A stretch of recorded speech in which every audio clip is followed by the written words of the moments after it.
Selamat pagi, terima kasih sudah datang hari ini.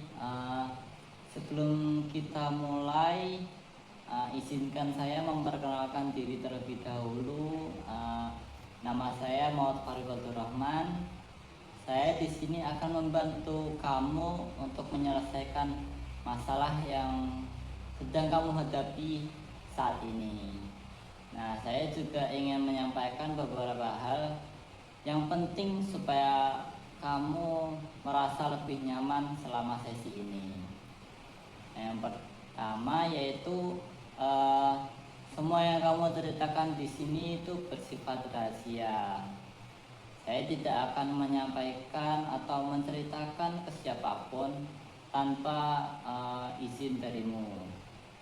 Nah, ini yang disebut dengan asas kerahasiaan dalam konseling ya. Jadi kamu bisa merasa aman dan terbuka untuk menceritakan cerita kamu. Berarti tidak akan dibocorkan ya? Nah iya, kecuali dalam kondisi tertentu ya yang menyangkut keselamatan. Nah, tapi itu juga akan saya komunikasikan terlebih dahulu dengan dirimu. Nah, yang kedua uh, yaitu kehadiranmu di sini itu harus bersifat sukarela. Kamu bebas untuk menceritakan atau tidak menceritakan jika itu bersifat sensitif bagimu. Jadi tidak ada paksaan. Baik, jadi saya bisa pelan-pelan ya. Betul, kita mengikuti kenyamananmu saja. Nah, selain itu, di sini saya tidak dalam posisi menghakimi dirimu. Saya akan sebisa mungkin memahami dari sudut pandang dirimu. Nah, saya juga ingin menjelaskan pendekatan yang kita gunakan itu menggunakan pendekatan psikodinamika yang dikembangkan oleh Sigmund Freud. Dalam pendekatan ini kita mencoba memahami bagaimana pengalaman masa lalu dan pikiran alam bawah sadar yang bisa mempengaruhi perasaanmu saat ini. Oh, jadi ada hubungannya dengan masa lalu ya? Ya, seringkali begitulah. Dan teknik ini kita akan menggunakan teknik asosiasi bebas. Artinya kamu akan mengungkapkan apapun yang muncul dari pikiran kamu ya, spontan lah, tanpa disaring. Kalau misalnya terasa tidak penting? Nah, justru itu hal-hal yang tidak penting itu malah mempunyai makna yang begitu dalam, jadi tidak perlu ditahan lah.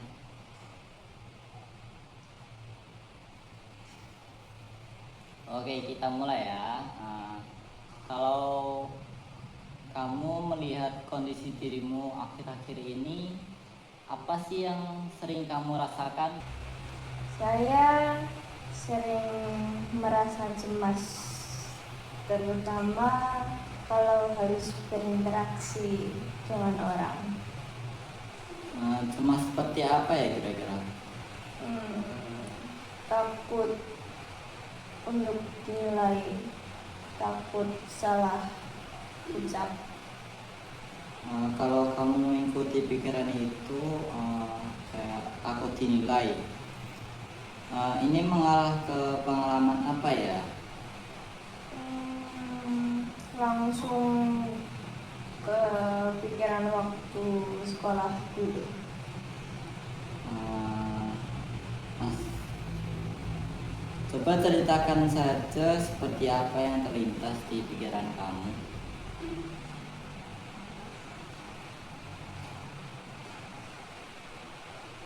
Dulu saya pernah dimarahi oleh guru di depan kelas.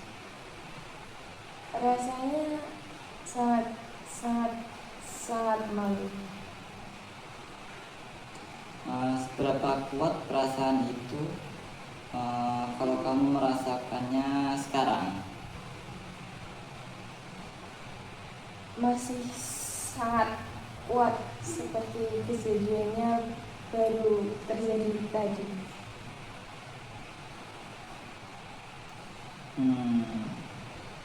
Pengalaman lama tapi emosinya masih terasa hidup ya sampai sekarang. Iya, betul.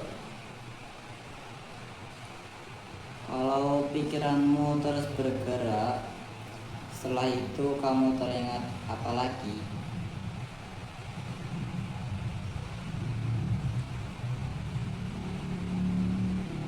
Ayah saya. Ayah, apa yang muncul tentang ayah kamu? Beliau otaknya keras. Saya sering dimarahi kalau tidak sesuai dengan harapan beliau.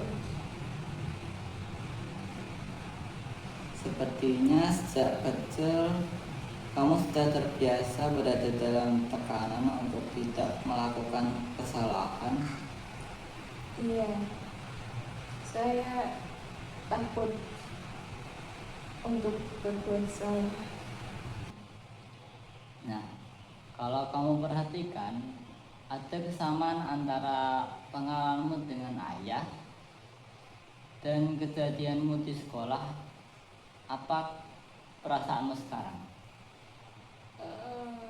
Semuanya tentang rasa takut untuk membuat kesalahan. Nah, menurutmu apakah rasa takut itu benar-benar berasal dari situasi sekarang atau ada bagian dari masa lalu yang masih terbawa hingga sekarang? Sepertinya ada yang dari masa lalu. Seperti ada bagianmu yang masih bertahan di pengalaman itu kah? Iya. Apakah ada hal lain yang sering muncul, misalnya mimpi?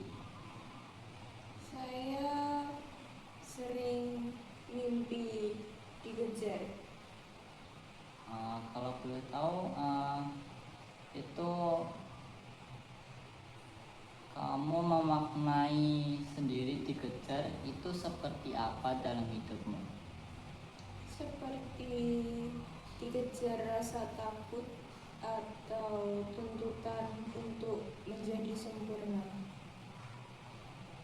Nah, makna itu datang dari dirimu sendiri dan itu penting dalam proses ini. Dari semua yang kamu ceritakan, apa yang mulai kamu sadari? Saya jadi paham, ternyata kecemasan saya bukan muncul tiba-tiba. Ada akar yang lebih dalam ya?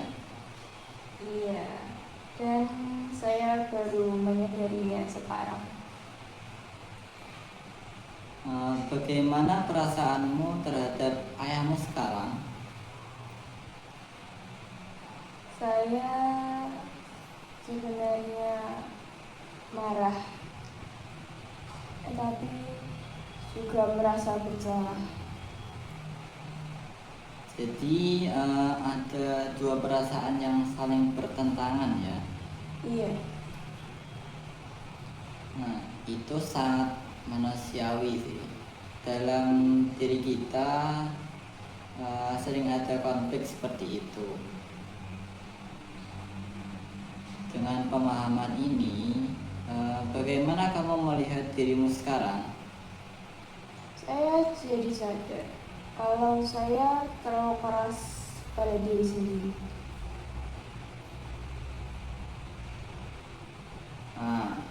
dan mungkin itu terbentuk dari pengalaman masa lalu yang kamu alami. Iya, dan saya tidak sadar sebelumnya. Nah, kita sudah sampai di akhir sesi nih. Kamu sudah melakukan proses yang sangat mendalam. Iya, saya merasa lebih lega. Bagaimana perasaanmu sekarang dibanding saat awal pertama kali datang tadi? Lebih tenang. Walaupun masih ada sedikit rasa cemas. Itu wajar sih. Proses ini memang sedikit bertahap, dan ingat, semua yang kamu sampaikan di sini tetap berada dalam ruang yang aman dan rahasia. Jadi kamu tenang saja. Iya, itu membuat saya lebih nyaman.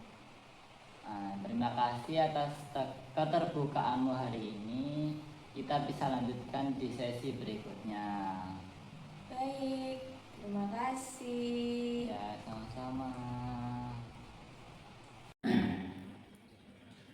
Jadi, kesimpulan dari proses konseling individu yang telah dilaksanakan tadi yaitu bahwa konseling mampu mengungkapkan pikiran, perasaan, dan pengalaman masa lalu yang sebelumnya tidak disadari. Melalui percakapan yang terbuka dan mengalir, konseling menyadari bahwa kecemasan serta rasa takut dinilai yang dialami saat ini berkaitan dengan pengalaman masa kecilnya. Nah, terutama dalam interaksi dengan orang lain atau figur otoritas seperti ayah dan guru. Nah, selain itu, konseling mulai memahami adanya konflik emosional dalam dirinya, seperti perasaan marah yang disertai dengan rasa bersalah, dan serta bagaimana pengalaman tersebut masih mempengaruhi pola pikir dan respon emosionalnya hingga sekarang. Penerapan asas konseling seperti kerahasiaan, kesukarelaan itu juga dapat membantu menciptakan rasa aman sehingga konseling dapat lebih terbuka dan mau menceritakan isi pikirannya di dalam sesi berlangsung. Meskipun permasalahannya itu belum selesai, proses konseling ini telah memberikan pemahaman yang lebih mendalam bagi konseling agar menjadi dasar untuk melanjutkan progres konseling pada tahap berikutnya.